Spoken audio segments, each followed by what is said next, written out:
Então, muito bom dia. Em nome da UOBETMA, gostaria de agradecer também ao portal da Construção Sustentável esta oportunidade de partilharmos algumas das coisas que fazemos no campo das infraestruturas elétricas. Eu me apresento-me, o Eduardo Moreira, eu trabalho no Departamento Técnico da UOBETMA desde 99, e participando também em muitas formações. Aquilo que preparámos para falar hoje, sumariamente, uma breve apresentação da OBO, como podemos contribuir para instalações elétricas eficientes, através dos materiais que usamos e também através de sistemas de proteção. Dentro dos sistemas de proteção, aquilo que vamos abordar assim muito sucintamente, passa pela proteção daqueles equipamentos que são usados na real eficiência energética. Falamos de sistemas fotovoltaicos, a iluminação LED, falamos dos sistemas de domótica, que também estão muito usados, e estes sistemas de proteção estão sujeitos a riscos, como são os raios, como são também há deficientes ligações de terra, conceitos ainda, se calhar, que alguns profissionais ainda poderão desconhecer, que como se fazia antigamente não é como se faz hoje.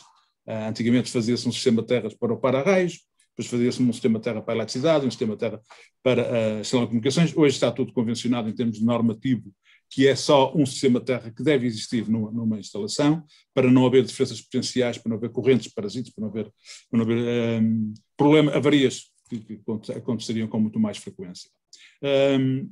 Também a proteção interna contra raios faz parte do sistema de proteção contra raios, é uma proteção interna, onde consta a ligação equipotencial, que este termo também poderá suscitar algum desconhecimento, eu explicarei na devida altura o que isto é, e a proteção contra as subtensões, depois de uma conclusão. A apresentação do OBO, eu não vou falar muito, vou deixar-vos este convite a visitarem em obo.pt e perceberem como é que este perno deu origem ao nome da OBO. É uma empresa alemã, desde 1911, que está na propriedade da mesma família. Em Portugal estamos no ano de festejar 25 anos, não é um ano de grandes festejos, mas é a nossa agenda, o nosso calendário, desde há 25 anos, com armazéns e escritórios centrais em Sintra, de onde sai para todo o continente em 24 horas, e também em 24 horas estará no transitário para viajar para a Madeira. Temos uma delegação comercial na Maia que serve a Zona Norte, na parte comercial e técnica, sendo o nosso trabalho acompanhamento de projetistas, arquitetos, instaladores elétricos, e temos uma rede de distribuidores, portanto, locais que distribuem nossos equipamentos. Na parte da reciclagem de produtos, eu penso que, não sei se vou dizer alguma barbaridade, mas eu acho que o aço deve ser o material mais reciclado do mundo. Deve ser, acho. É reaproveitado a 100% e sem perda de qualidade, de características. O aço é dos produtos, é a matéria-prima mais usada na OBO-BETMA na sua produção, basta que a OBO é mundialmente conhecida pelo fabrico de caminhos de cabos. Os caminhos de cabos da OBO são metálicos, sejam caminhos de cabos em chapa, em escada, em varão aramado.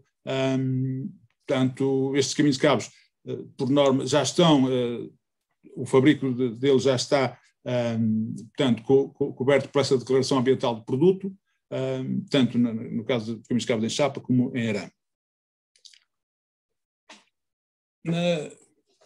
Na proteção dos sistemas, porque nós procuramos nas nossas construções ter sistemas eficientes, como seja a parte dos fotovoltaicos, mas se não tivermos este cuidado, que é de proteger os equipamentos, a eficiência perde-se, não é? Portanto, quando se aplica um sistema fotovoltaico, é preciso ter consciência que o coração do sistema, que é onde dói mais, que é o equipamento mais dispendioso, é o inversor fotovoltaico, que é um equipamento eletrónico. E como eletrónica é suscetível, é muito sensível a variações de tensão, as descargas atmosféricas. Portanto, há muitos fenómenos na eletricidade que podem danificar os equipamentos eletrónicos, e daí a OBO ser uma empresa especializada desde 1970 no desenvolvimento de produtos específicos para a proteção da eletrónica, como já ouviram falar certamente, nos descarregadores sobre tensões. Só que na proteção contra raios também associam-se logo o sistema de para-raios. Nós na OBO não temos muito esse conceito de para-raios, usamos o conceito que está de acordo com as normas do IEC e normas europeias de proteção contra descargas atmosféricas. Nós desenvolvemos sistemas de proteção contra descargas atmosféricas. Passam por sistemas de captação, podem ver aqui no caso de um telhado, telhado inclinado, não passa por ter grandes mastros de 6 metros, com espias a segurar um para-raios, passa por pontas captoras quando são necessárias, porque se for possível, sendo possível, não havendo saliências, podemos trabalhar só com o condutor estendido na parte mais alta do telhado, que é o caso da comieira neste caso. Em coberturas planas, há aqui um pormenor, que é isto, portanto, que nos distingue e trabalhar de acordo com as normas, é que se temos um sistema de equipamentos na cobertura, estão expostos a descargas atmosféricas, teremos que ter sistemas de proteção adjacentes, que é o caso de pontas captoras, e há aqui um cuidado, estão a ver aqui um condutor portanto, subido em relação à cobertura, porque há um fator que deve ser tido sempre em conta, que é a distância de segurança. Porque se nós tivermos um sistema de captor encostado ou ligado a um painel ou outro tipo de equipamento, poderia ser até um equipamento a vácuo, por exemplo, o que vai acontecer é que pela proximidade a descarga a acontecer não só vai conduzir-se através do cabo do sistema, mas vai também entrar no equipamento, levando à destruição das eletrónicas que estão ligadas.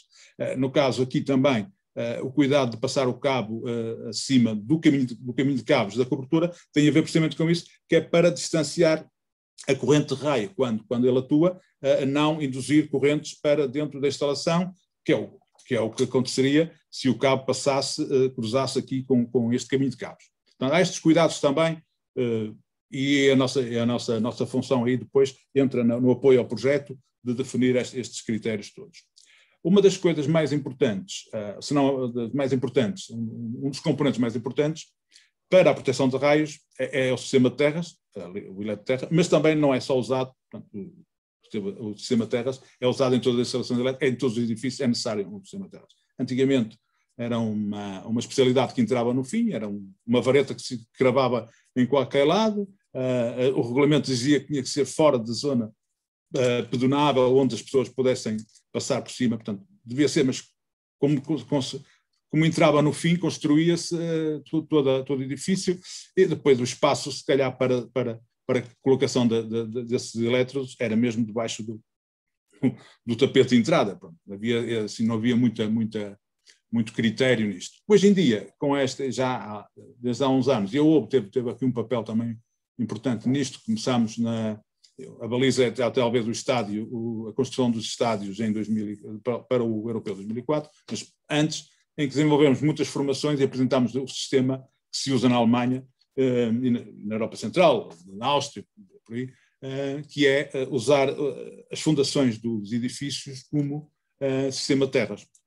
A grande vantagem é a inserção de toda uma estrutura metálica na proteção, na ligação à terra, portanto, para escoar as correntes parasitas, correntes de fuga e correntes de descarga, sendo que o betão não sendo isolante, na condicionante não ser umas fundações isolantes, porque não vamos entrar aqui nesse pormenor, mas se houver fundações isolantes, terá que ser feito um anel exterior, mas nas fundações normais de betão, com os inertes, com o ferro na construção, é um sistema condutivo, é uma das definições do que é um eletroterra, é que é um elemento condutor instalado na terra ou noutro meio condutivo específico que esteja em contacto elétrico com a terra. É o caso das fundações, a quem nós damos muita importância e muito foco no nosso trabalho.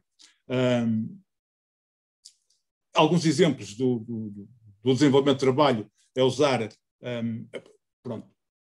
um elemento condutor, que é a fita de aço, que é do mesmo tipo de material, portanto não há problemas de corrosão eletrolítica usando o cobre que aconteceria. O que está aqui em causa é que há estudos que demonstram que se calhar não era preciso este elemento condutor. Só que há ligações por arame, há sapatas separadas, portanto, não há garantias de uma real continuidade. O que este condutor faz, esta fita de aço, faz é garantir a continuidade em tudo o que é metálico nas sapatas, na fundação do edifício, para que fique só um único potencial de terra. Isto entra já no campo da ligação equipotencial, o que é a ligação equipotencial? É imaginar os pássaros numa linha de alta tensão. Nada lhes acontece porque eles estão ao mesmo potencial. Estão lá 15 kV. Se estiverem 15 kV, é na relação com outro cabo. Naquele caso, os pássaros estão em cima de um único cabo elétrico, não há um referencial, não há diferenças de potencial. E o que se pretende com a ligação equipotencial na instalação elétrica é isto, é garantir que toda a estrutura metálica não sofra uma diferença potencial, porque a diferença potencial é aquilo que nós ligamos por tensão, e quando há tensão há uma intensidade, e é isso que depois causa problemas para as pessoas e para os equipamentos. Outros exemplos de instalação da fita de aço na construção de sapatas, com ligadores de aparato mecânico, há sistemas portanto, concorrentes que usam as soldaduras aluminotérmicas. As soldaduras aluminotérmicas exigem muita limpeza dos componentes, portanto, tudo limpinho para aquilo solidificar, só que em condição de obra, como sabemos, isto é difícil, especialmente na altura do inverno, obter essas condições para que a ligação seja fiável. As normas garantem-nos, dão-nos essa salvaguarda, pode ser feito por aperto mecânico. Chamada a atenção também que a soldadura aluminotérmica, a meu ver, não faz muito sentido quando estamos a falar de metais similares, estamos a falar de aço com aço, um galvanizado, um zincado e outro aço nu, aí é preferível então usarem o elétrodo tradicional, não é? A soldadura tradicional. Tendo um eletroterra de fundações desenvolvido, temos aqui a questão de como é que acedemos a esse elétrodo, porque vamos precisar de fazer medições de terras, vamos precisar de fazer ligações eventualmente a um para-raios, e aí como é que podemos aceder a esse condutor que está embebido? Poderíamos pegar no condutor e fazer uma puxada para fora, chamando a atenção que isso não será uma situação muito aconselhável, porque na transição, isto acontece com quase todos os metais, na transição do botão para o ar, portanto, cria-se ali uma zona fraca para desenvolvimento de corrosão, até porque depois entrará a água, a umidades e o botão, e essa zona será uma zona de risco para corrosão. A melhor forma, mais limpa, mais profissional, é usar um ponto fixo de terra, que estão a ver na imagem, basicamente é uma bolacha que fica faceada na parte da cofragem e depois tem uma tampa de proteção, que é essa tampa plástica, para aceder posteriormente, através da rosca que este ponto tem, colocar um terminal para fazer a ligação ao barramento de terra que é necessária para efeitos regulamentares de medições. Isto são alguns componentes, que podem ver a fita em rolo, cruzetas de aperto mecânico diagonais, para ligação fita-fio, o fio que nós chamamos fio é o cabo redondo de 8 mm para desenvolvimento do sistema de proteção contra raios, o ligador diagonal para ligar ao ferro da construção e cruzetas para basicamente poucos mais produtos são falta aqui o ponto de terra, e para desenvolvimento do sistema de terras de fundações. Se for o caso de ser necessário para o edifício uma proteção de raios, nada melhor do que utilizar também, isto está tudo regulamentado, é tudo de acordo com as normas internacionais, e norma portuguesa, aliás, que esta norma já transitou já está traduzida em Portugal, a NP 62305-3, que é a parte 3, é a parte mais importante para quem projeta e quem instala poder instalar estes sistemas, que é a parte prática, digamos, e aqui a utilização dos ferros, a exemplo do que se passa nas terras, podemos usar também o ferro da construção nas prumadas para a nossa derivação de raios ou chamadas baixadas. Aqui a chamada de atenção é que isto não é para se fazer para um sistema de para-raios tradicional que tem uma ou duas baixadas. Hoje em dia é obrigatório ter pelo menos duas baixadas.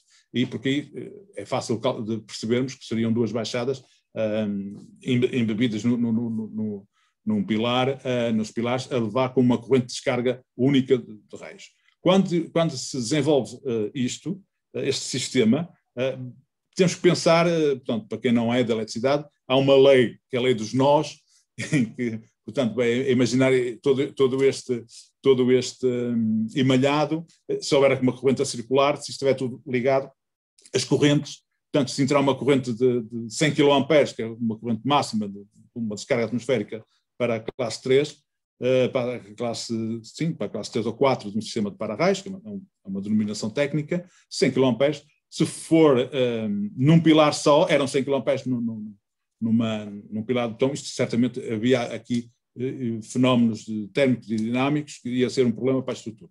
Quando temos tudo ligado, temos a tal lei dos nós que diz que em cada um dos condutores há uma divisão, a divisão é igual, portanto, se tivermos centenas usando a malha de aço, inclusive, porque ela está ligada, estamos a falar às vezes de amperes em cada condutor, em cada elemento metálico da estrutura do edifício. O que é que se pretende com isto? É usar a construção, e depois para os arquitetos isto é o melhor, porque não há condutores à vista, é fazer toda a volta do edifício a construir N-baixadas de acordo com o regulamento. Há espaçamentos tecnicamente definidos para, ou vãos, ou distâncias entre cada uma das baixadas, e estamos aqui a usar o condutor, o tal condutor que eu já tinha falado, o condutor redondo, em aço galvanizado. Isto porque, exemplo das terras, é que não há garantia.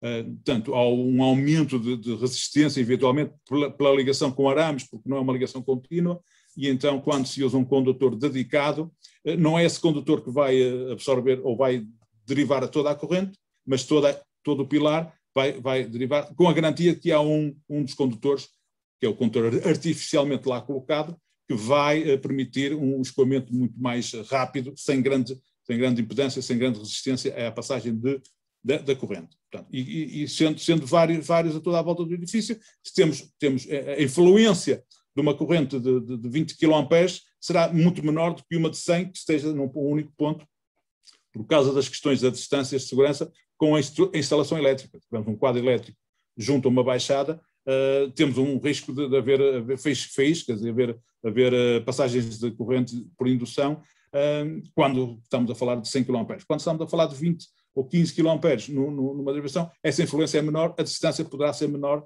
com equipamentos que tenhamos dentro da instalação. E é algo que é difícil de projetar, de prever em termos de projeto, porque as baixadas passam num pilar e depois internamente vai ser definido ali, se calhar num quadro elétrico. Estas distâncias são complicadas, curtas são muito complicadas quando estamos a falar, e entendem certamente que estamos a falar de valores de milhares de amperes, são induções muito altas. Também apelando àquilo que normalmente é-nos pedido, ou respondendo àquilo que nos é pedido, que é alguma descrição, portanto, pouco impacto visual nos sistemas de para-raios. Nessa fotografia da esquerda nós temos um sistema de captor instalado. É difícil de ver, é difícil de procurar, mas aqui conseguimos ver que há aqui um condutor estabelecido na comieira. Portanto, aqui um condutor estabelecido na comieira, portanto, e eu acho que isto responde muito às solicitações da arquitetura, que é não ter um impacto visual, um para-raios. E nós procuramos sempre nos nossos estudos fazer com que isso seja um dos nossos maiores preocupações, fazer o estudo de proteção contra raios de forma mais discreta possível. Como isto não é um curso de para-raios, temos uma abordagem mais corrida, digamos assim. Portanto, já falámos do sistema de terras, que é importante na proteção, não só da proteção contra raios, mas é essencial na proteção de qualquer instalação elétrica. E temos também a questão da complementar de proteção de raios e depois temos também algo muito importante, que é a ligação equipencial. E como eu disse no início, antigamente as normas não exigiam, então havia esse cuidado, que era, eu costumo dizer em tom de brincadeira, que era a terra do para-raios era para a direita, a terra de instalação elétrica era para a esquerda, e uma vez no Porto, na zona do foco, eu detetei lá, já não me recordo se eram 20, se eram 30 30 apartamentos tiveram tudo queimado, frigoríficos, tudo queimou com uma descarga atmosférica, precisamente por este princípio, que era na ponta, numa esquina do edifício estava o para-raios, o edifício corrido, na zona do Cinema Foco, e então, portanto, quando há uma descarga, o quadro elétrico principal está no meio do edifício, estamos a falar de cerca de 20 metros, portanto, houve uma diferença potencial entre uma instalação e outra, e aconteceu foi que todos os apartamentos sofreram efeitos de sobretensões conduzindo à destruição de tudo. Como é que isto é feito hoje? E já não é de agora, isto já tem possivelmente 2002, por aqui, ou um pouco antes em outros países, é a concepção de ligação equipotencial, portanto, manter o potencial em toda a instalação elétrica. E temos aqui um exemplo de um edifício, do diagrama de um edifício com para-raios, com uma baixada visível, proteção do raio do exterior, ligada a um sistema terra de fundações. Desse sistema de terra de fundações sai um condutor para um barramento, para uma barra de cobre, que fará a coleta de todas as massas metálicas. E o normal, quando se pensa em descarregadores sobre tensões, nós pensamos na proteção, e quem já ouviu falar deste equipamento sabe como é que eles são aplicados nos quadros elétricos e depois nas proteções mais finas, mas há sempre algo que escapa, que é a canalização e os cabos que entram no edifício, que vêm com um potencial diferente. Tem a terra, pela terra se propagam também propagam-se pela terra correntes de defeito de outras instalações, até descargas atmosféricas numa coluna, num poste de média tensão na proximidade. Então, o que é que os regulamentos indicam? Deveremos, tudo que é metálico, ligar equipotencialmente. Então há, no caso dos tubos metálicos, uma ligação direta sem mais nenhum equipamento. No caso do gás, só uma chamada de atenção, o tubo do gás pode ter flanges plásticas e que não garantem a continuidade. Há aqui a necessidade, ao abrigo da técnica mais evoluída, que é fazer uma disrupção através de um equipamento próprio, que é o princípio do descarregador, mas chamamos a isto de disruptor ou explosor de equipotencial, que mantenha distâncias de separação quando houver uma sobretensão, quando houver diferença potencial entre entre um ponto e outro, ele faz uma faísca interna. Aliás, está aqui penso que é espanhol, o senhor que falou antes de mim, em Espanha este equipamento é conhecido por via de chispas, porque provoca uma chispa interna quando há diferença de potencial.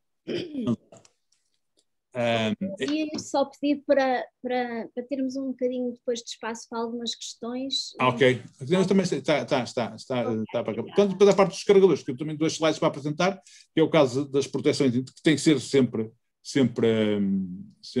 consideradas quando há um para-raios.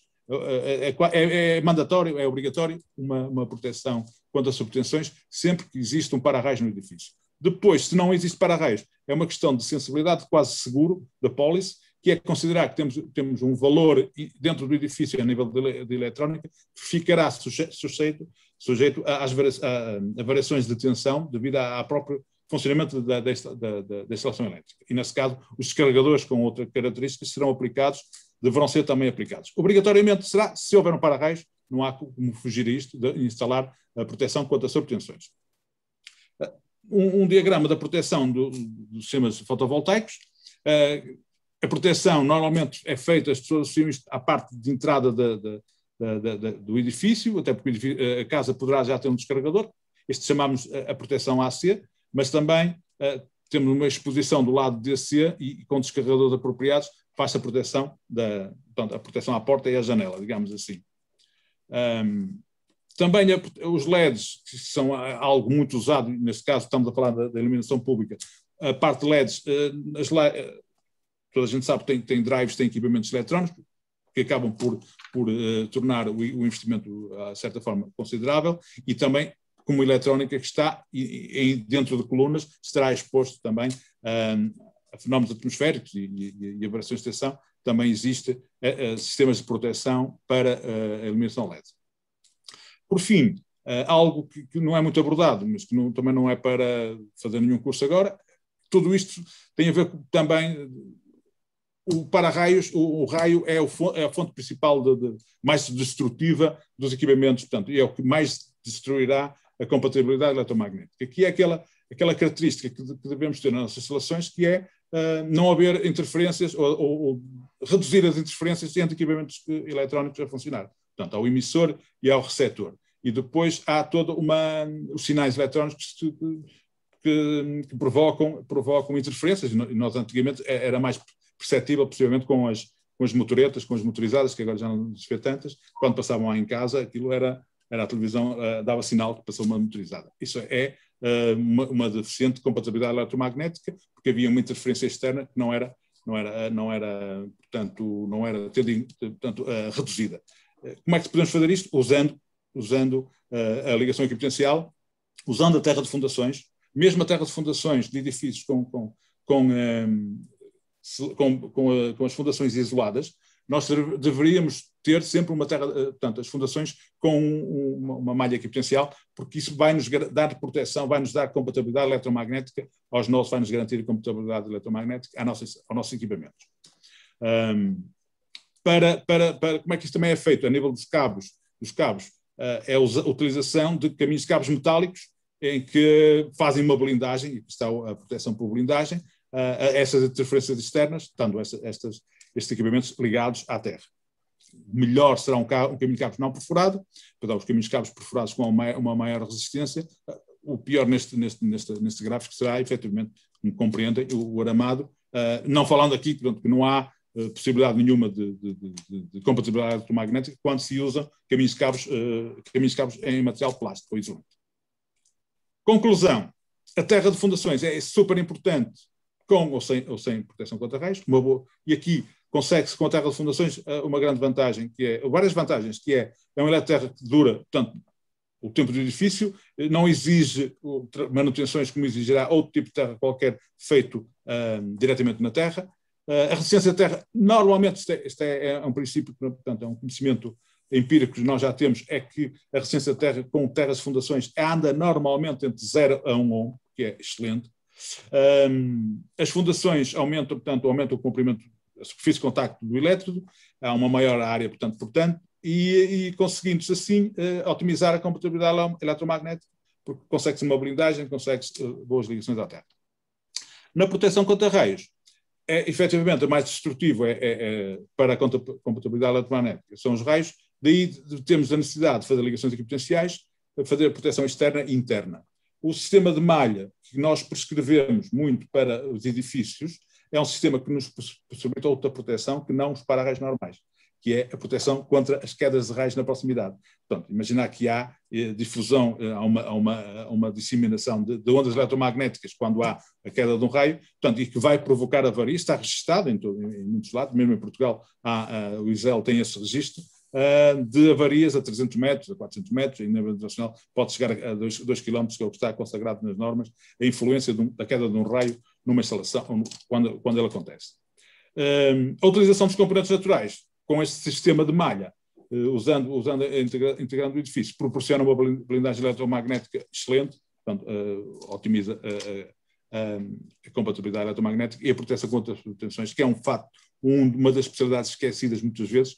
Projeta-se ainda, se calhar, para raios e não se faz a menção ao descarregador, que para nós é obrigatório em termos de normas, e tudo, julgo que todos percebem isto. Terminando, temos um guia, para quem for interessado nesta área, nós temos um guia técnico para o tema da proteção contra raios. Podem aceder aqui, vão aceder esta apresentação, podem fazer um download, e depois todo um tipo um rol de meios de comunicação. Temos um site super atual, muito intuitivo, fácil, podem subscrever as newsletters. Estamos também presentes no Facebook, no LinkedIn, e com muitos vídeos. Aqui está uma chamada de atenção, temos muitos vídeos de instalação de produtos, mesmo de instalação, então, que torna mais fácil, no caso dos caminhos de cabos, no caso dos sistemas de chão, das caixas de pavimento, podem aceder, visualizar a sua instalação. Muito obrigado. Tem aqui uma questão que foi colocada por escrito para a OBO. Foram abordadas as estruturas de betão armado e as estruturas metálicas na apresentação da OBO. Respondem a estas... Sim. Pronto, ok. Olha, estão a ver o ecrã? Sim, estamos. Pronto. Como devem perceber, portanto, isto não podia abranger tudo. Eu acho que até tirei este slide antes de começar, que não quis aprofundar muito, mas está aqui outra vez. Pronto. O processo normal é a melhor forma, aliás. E está expresso nas normas, inclusive, com um edifício metálico. Portanto, há 4 classes de proteção contra raios. A classe 1, que é mais elevada, e usa-se em edifícios militares, nucleares, e pronto, que é quando as malhas são muito apertadas, a 5 por 5 metros, por exemplo. Existe a classe de proteção 2, também não é muito usual, é também para alguns sistemas mais críticos. Depois o 3 e o 4 são as classes mais usuais, digamos assim, de definição das malhas, dos ângulos de proteção, para um sistema de para-raios. Há 4 classes. No caso dos edifícios metálicos, está consagrado que um edifício metálico, se for equipotencializado, pode ter uma classe de proteção superior à classe de proteção 1. Como é que isto é feito? Podem ver do lado esquerdo, nós temos uma malha de terra, antes da betonagem, deste ensolarramento. Vamos ter um condutor a derivar do condutor da terra para a base, ele está aqui, não sei se conseguem ver, há aqui um condutor curto, uma ponta de condutor, que vai ficar para quando, isto é feito posteriormente, possivelmente esta colocação do perfil é feita posteriormente, para quando se colocar o perfil, ligar-se através de um ligador de estrutura, inclusive, pode ser um ligador com um aperto de parafuso, à base da viga. Depois temos o mesmo caso na parte superior, que é um pequeno condutor também a interligar a viga vertical com uma viga, com uma asna horizontal. Pronto. Depois pode-se fazer a ligação, até por aperto de parafuso, se calhar não será necessário, mas garantir a continuidade, fazer também nós chamamos tecnicamente shunt, uma ponte em pequenos condutores que fazem a ligação das massas metálicas, seja das promadas com a chapa. O que é que isto vai garantir? Que há escoamento de descarga pelas chapas de revestimento e há escoamento por este perfil. Eu, pessoalmente, eu tenho que agradecer esta pergunta, porque realmente é um dos... Quer dizer, é um contrassenso comercial, digamos assim. Nós vivemos de venda de material, mas criticamos, tecnicamente é isso, criticamos a instalação de para-raios num edifício metálico. Eu só faço esta pergunta. O cabo que está lá é de cobre, por exemplo, no baixado de para-raios. Ele pode ser de ouro. Tem 50 ou 35 milímetros quadrados de secção. Eu, numa viga só, tenho N vigas à volta do edifício, do pavilhão, eu tenho, sei lá, 200, 400, 600 milímetros quadrados, 800 milímetros quadrados. Uma viga. Se eu tiver N vigas a toda a volta, eu tenho aqui uma secção. O que é que me faz lá? O que é que vai fazer lá um cabo de cobre com 35 ou 50 milímetros quadrados de secção, ou o que tenha mais? Nada, que vai ser tudo dividido por todos. Portanto, é uma despesa extra, adicional à construção, porque o que se deve fazer é garantir a ligação equipotencial. Isto é fácil de o fazer em termos construtivos, desenvolvendo a terra de fundações. Passamos a ter acesso à terra em qualquer ponto para fazer uma ligação equipotencial às vigas. E a questão técnica mais difícil aqui depois mais difícil, que haverá mais cuidado, é se instala ou não uma malha na cobertura, porque aqui entram em causa as normas que dizem que se a espessura, e as espessuras têm que ser umas espessuras para ser considerada captação natural, ou seja, tem que ser uma espessura que não perfure. E estamos a ver que estamos a entrar em espessuras de 5 milímetros, que não é comercialmente execuível. Como é que é possível, com uma chapa de zinco de meio milímetro ou de 1 milímetro, permitir que funcione como captação? As normas definem, se não houver risco de incêndio, se não houver, portanto, acumulação de materiais, não houver armazenamento de materiais combustíveis ou inflamáveis. Pronto. A partir daí pode-se assumir como um custo a mudança de uma placa de revestimento em caso de impacto de um raio. Vai haver uma perfuração, eventualmente vai entrar alguma água. Isto é algo que o dono de obra, ou na parte de projeto, o arquiteto poderá definir. Não preciso estar aqui a gastar dinheiro aqui a fazer um sistema de captação, precisa equipotencializar isto de forma que é melhor, obtenha uma compatibilidade elétrica excelente, porque é uma blindagem completa a fenómenos externos. quando houver um fenómeno, uma descarga direta, poderá haver ou não a perfuração de uma chapa de revestimento, e aí entra em conta o risco ou não para o edifício.